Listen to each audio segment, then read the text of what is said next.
Good morning, students. It's not enough to have a good mind. The main thing is to use it well. Children, please don't wait for exams to prepare yourself. Kindly be thorough with the small portions that we are covering each day. Don't keep your work pending. Let's continue with our exercise. Let's start with the sixth sum. Express the following rational numbers in decimal form. Children, please sit with your textbooks when you are watching the video. We have the first one, 242 by 1000. This is a decimal fraction. What do you understand when I say it as a decimal fraction? The denominator is 1000. Whenever the denominators are 10, 100, 1000 or multiples of 10, we call them as decimal fractions. For such fractions, division is very simple. The decimal point moves 3 places to the left. Why am I saying 3 places? Because in the denominator we have 3 zeros. Hence, the decimal point will move 3 places to the left. There is no need for you to do long division. Simply move the decimal point the number of places to the left depending on the number of zeros that are in the denominator. Okay? In our denominator we have 3 zeros.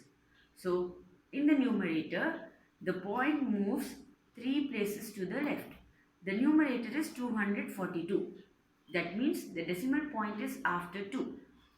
When we move 3 places to the left, it becomes 0.242. Therefore, 242 divided by 1000 is equals to 0.242. This is called as terminating decimal, as it has stopped or it has ended. To terminate means ending of something. Let's go to the second sum, 354 by 500.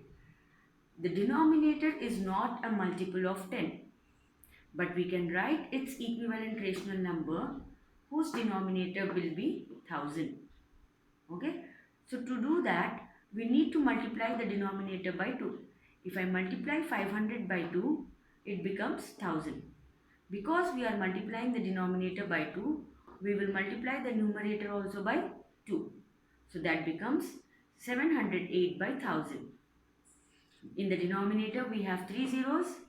Hence, the decimal point will move 3 places to the left. So that becomes 0.708. Again, this is a terminating decimal. Let's go to the third question now. In the third question, they have given us 2 by 5. We can write its equivalent rational number whose denominator is 10. How can we make the denominator 10? If I multiply by 2, my denominator becomes 10. Because I have multiplied the denominator by 2, I will multiply the numerator also by 2. So that becomes 4 by 10. Now division by 10, we have one zero in the denominator. So the decimal point will move 1 place to the left. So that becomes 0.4. Decimals are... Now let's move on to the fourth bit. We have 115 by 4. Let's write equivalent rational number whose denominator is 100. How can we do that? We know 25 multiplied by 4 is 100, or if I multiply 4 by 25, I get 100. So I am multiplying the numerator also by 25. 115 multiplied by 25 gives us 2875. When we are dividing by 10, 100 or 1000, the decimal point moves to the left depending on the number of zeros that are in the denominator. So in this denominator we have 2 zeros. So my decimal point will move 2 places to the left. So it becomes 28.75. Children, in all the 4 cases, we have observed that the decimals are terminating decimals. Okay. Now the second part of the question, they are asking us to express 2 by 3 in decimal form. The denominator is 3 here. We cannot make it a multiple of 10. So in such cases, we need to do the long division. 2 divided by 3. When we are doing long division, please observe that the numerator becomes our dividend and the denominator is our divisor. Let's start our division. 2 divided by 3. 2 is the dividend and 3 is the divisor. Now 2 is smaller. The dividend is smaller than the divisor. So what do? We put a point in the quotient and add a 0. So that makes it 20. We know 3 table. 3 times 6 is 18. Let's subtract. We get 2. Okay. So that makes it 20 again. As we have added a decimal point in the quotient, we can add one more 0. Again it's the same thing. 3 times 6, 18. The remainder is 2. We have already put a point in the quotient. Add 0 once again. And 3 times 6 is 18. This will be continued because every time we will get 2 as our remainder. There's no end. There's no end to this division. So we get 2 by 3 is equals to 0.666 and so on. These dots represents that it is continuous. The 6 is being continued. Or we can also write it as 0.6 dash on the 6. This dash is read as bar. We call it as 0.6 bar. Such decimals are called as non-terminating decimals. In the second bit we have minus 25 by 36. Children, first we will divide 25 by 36 and to the quotient we will add minus sign. Okay. So 25 by 36, our dividend is 25 and our divisor is 36.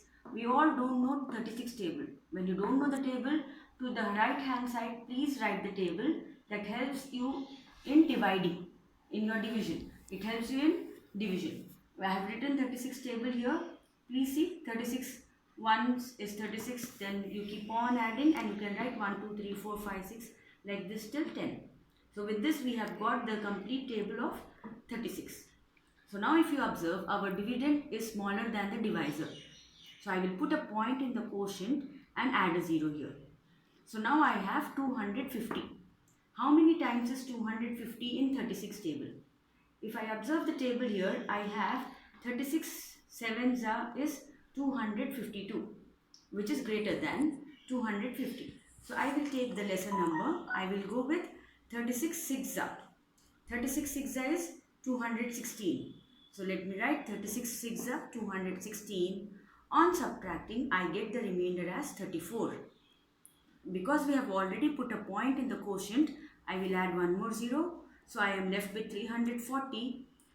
Checking the table, we don't have 340. So we will go to a smaller number closer to 340. We have 9 times as 324. So 36 into 9 is 324. On subtracting, I get remainder as 16. We have added point in the quotient. Let me add one more 0. So that has become 160. Check the table. We don't have 160 but we have 36 times 4 is 144. So we write 144. 36 into 4 is 144. On subtracting we get 16. Now if I add 0, again it will be 36 times 4 is 144. So my division will keep on continuing. So I will write minus 25 by 36 as minus 0.69444 and so on.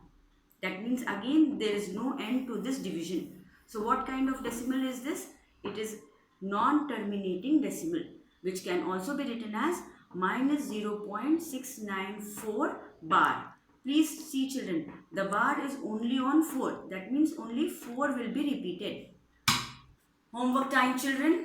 Do 6th sum in your classwork and solve the leftover sums. I left 3rd and 4th bit. You have to do it on your own. Complete your classwork. Thank you.